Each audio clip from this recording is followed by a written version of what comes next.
Welcome to Bible Reading with Emily, where we learn about God and grow closer to Him. I'm so glad you're here. We are using the one-year historical plan from Blue Letter Bible, and you can start anytime by listening to Genesis 1 through 3 on the first episode. I am reading from the King James Version.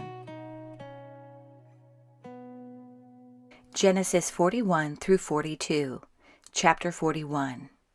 And it came to pass at the end of 2 full years that Pharaoh dreamed, and behold, he stood by the river.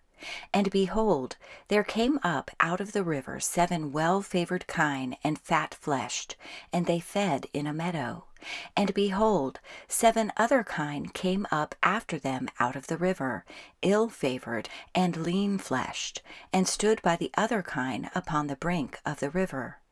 And the ill-favored and lean-fleshed kine did eat up the 7 well-favored and fat kine. So Pharaoh awoke. And he slept and dreamed the second time. And behold, 7 ears of corn came up upon one stalk, rank and good. And behold, 7 thin ears and blasted with the east wind sprung up after them. And the 7 thin ears devoured the 7 rank and full ears. And Pharaoh awoke, and behold, it was a dream. And it came to pass in the morning that his spirit was troubled, and he sent and called for all the magicians of Egypt, and all the wise men thereof. And Pharaoh told them his dream, but there was none that could interpret them unto Pharaoh. Then spake the chief butler unto Pharaoh, saying, I do remember my faults this day. Pharaoh was wroth with his servants, and put me in ward in the captain of the guard's house, both me and the chief baker. And we dreamed a dream in one night, I and he. We dreamed each man according to the interpretation of his dream. And there was there with us a young man, an Hebrew, servant to the captain of the guard, and we told him, and he interpreted to us our dreams. To each man according to his dream he did interpret. And it came to pass, as he interpreted to us, so it was. Me he restored unto mine office, and him he hanged. Then Pharaoh sent and called Joseph, and they brought him hastily out of the dungeon. And he shaved himself, and changed his raiment, and came in unto Pharaoh. And Pharaoh said unto Joseph, I have dreamed a dream, and there is none that can interpret it. And I have heard say of thee, that thou canst understand a dream to interpret it. And Joseph answered Pharaoh, saying, It is not in me. God shall give Pharaoh an answer of peace. And Pharaoh said unto Joseph, In my dream, behold, I stood upon the bank of the river. And behold, there came up out of the river 7 kine, fat-fleshed and well-favored, and they fed in a meadow. And behold, 7 other kine came up after them, poor and very ill-favored and lean-fleshed, such as I never saw in all the land of Egypt for badness.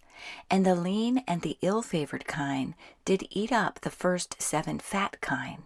And when they had eaten them up, it could not be known that they had eaten them, but they were still ill-favored, as at the beginning. So I awoke. And I saw in my dream, and behold, 7 ears came up in one stalk, full and good. And behold, 7 ears withered, thin, and blasted with the east wind, sprung up after them. And the thin ears devoured the 7 good ears. And I told this unto the magicians, but there was none that could declare it to me. And Joseph said unto Pharaoh, The dream of Pharaoh is one. God hath showed Pharaoh what he is about to do. The 7 good kine are 7 years, and the 7 good ears are 7 years. The dream is one. And the 7 thin and ill-favored kine that came up after them are 7 years. And the 7 empty ears blasted with the east wind shall be 7 years of famine. This is the thing which I have spoken unto Pharaoh. What God is about to do he showeth unto Pharaoh. Behold, there come 7 years of great plenty throughout all the land of Egypt, and there shall arise after them 7 years of famine, and all the plenty shall be forgotten in the land of Egypt, and the famine shall consume the land, and the plenty shall not be known in the land by reason of that famine following, for it shall be very grievous. And for that the dream was doubled unto Pharaoh twice, it is because the thing is established by God, and God will shortly bring it to pass. Now therefore let Pharaoh look out a man discreet and wise, and set him over the land of Egypt. Let Pharaoh do this, and let him appoint officers over the land, and take up the 5th part of the land of Egypt in the 7 plenteous years, and let them gather all the food of those good years that come, and lay up corn under the hand of Pharaoh, and let them keep food in the cities, and that food shall be for store to the land against the 7 years of famine, which shall be in the land of Egypt, that the land perish not through the famine. And the thing was good in the eyes of Pharaoh, and in the eyes of all his servants. And Pharaoh said unto his servants, Can we find such a one as this is, a man in whom the Spirit of God is? And Pharaoh said unto Joseph, Forasmuch as God hath showed thee all this, there is none so discreet and wise as thou art. Thou shalt be over my house, and according unto thy word shall all my people be ruled. Only in the throne will I be greater than thou. And Pharaoh said unto Joseph, See, I have set thee over all the land of Egypt. And Pharaoh took off his ring from his hand, and put it upon Joseph's hand, and arrayed him in vestures of fine linen, and put a gold chain about his neck. And he made him to ride in the 2nd chariot which he had, and they cried before him, Bow the knee. And he made him ruler over all the land of Egypt. And Pharaoh said unto Joseph, I am Pharaoh, and without thee shall no man lift up his hand or foot in all the land of Egypt. And Pharaoh called Joseph's name Zaphnath-Paneah, and he gave him to wife Asenath, the daughter of Potipherah, priest of On. And Joseph went out over all the land of Egypt. And Joseph was 30 years old when he stood before Pharaoh, king of Egypt. And Joseph went out from the presence of Pharaoh, and went throughout all the land of Egypt. And in the 7 plenteous years the earth brought forth by handfuls. And he gathered up all the food of the 7 years, which were in the land of Egypt, and laid up the food in the cities. The food of the field, which was round about every city, laid he up in the same.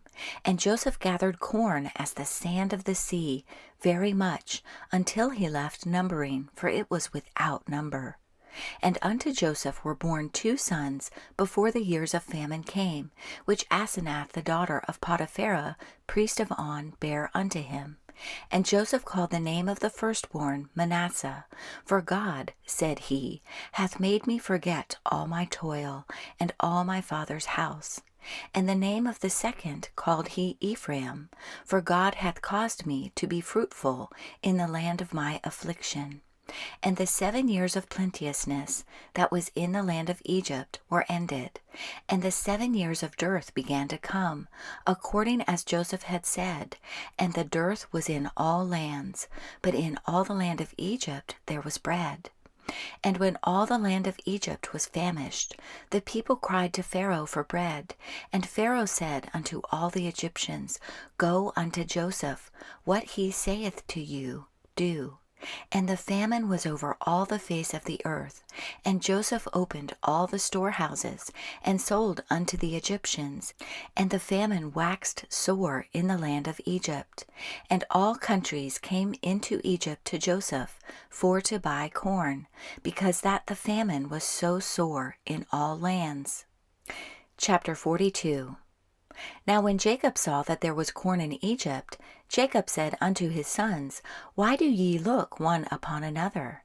And he said, Behold, I have heard that there is corn in Egypt. Get you down thither, and buy for us from thence, that we may live, and not die. And Joseph's 10 brethren went down to buy corn in Egypt. But Benjamin, Joseph's brother, Jacob sent not with his brethren, for he said, Lest peradventure mischief befall him. And the sons of Israel came to buy corn among those that came, for the famine was in the land of Canaan. And Joseph was the governor over the land, and he it was that sold to all the people of the land. And Joseph's brethren came and bowed down themselves before him with their faces to the earth. And Joseph saw his brethren, and he knew them, but made himself strange unto them, and spake roughly unto them. And he said unto them, Whence come ye? And they said, From the land of Canaan to buy food. And Joseph knew his brethren, but they knew not him. And Joseph remembered the dreams which he dreamed of them, and said unto them, Ye are spies, to see the nakedness of the land ye are come. And they said unto him, Nay, my lord, but to buy food are thy servants come. We are all one man's sons. We are true men. Thy servants are no spies. And he said unto them, Nay, but to see the nakedness of the land ye are come. And they said, Thy servants are 12 brethren, the sons of one man in the land of Canaan. And behold, the youngest is this day with our father, and one is not. And Joseph said unto them, That is it that I spake unto you, saying, Ye are spies. Hereby ye shall be proved. By the life of Pharaoh ye shall not go forth hence, except your youngest brother come hither. Send one of you, and let him fetch your brother, and ye shall be kept in prison, that your words may be proved, whether there be any truth in you, or else by the life of Pharaoh surely ye are spies. And he put them all together into ward 3 days. And Joseph said unto them the 3rd day, This do and live, for I fear God. If ye be true men, let one of your brethren be bound in the house of your prison. Go ye, carry corn for the famine of your houses, but bring your youngest brother unto me. So shall your words be verified, and ye shall not die. And they did so. And they said one to another, We are verily guilty concerning our brother, in that we saw the anguish of his soul, when he besought us, and we would not hear. Therefore is this distress come upon us. And Reuben answered them, saying, Spake I not unto you, saying, Do not sin against the child, and ye would not hear? Therefore, behold, also his blood is required. And they knew not that Joseph understood them, for he spake unto them by an interpreter. And he turned himself about from them, and wept, and returned to them again, and communed with them, and took from them Simeon, and bound him before their eyes. Then Joseph commanded to fill their sacks with corn, and to restore every man's money into his sack, and to give them provision for the way. And thus did he unto them. And they laded their asses with the corn, and departed thence. And as one of them opened his sack to give his ass provender in the inn, he espied his money, for behold, it was in his sack's mouth. And he said unto his brethren, My money is restored, and lo, it is even in my sack. And their heart failed them, and they were afraid, saying one to another, What is this that God hath done unto us? And they came unto Jacob their father unto the land of Canaan, and told him all that befell unto them, saying, The man who is the Lord of the land spake roughly to us, and took us for spies of the country.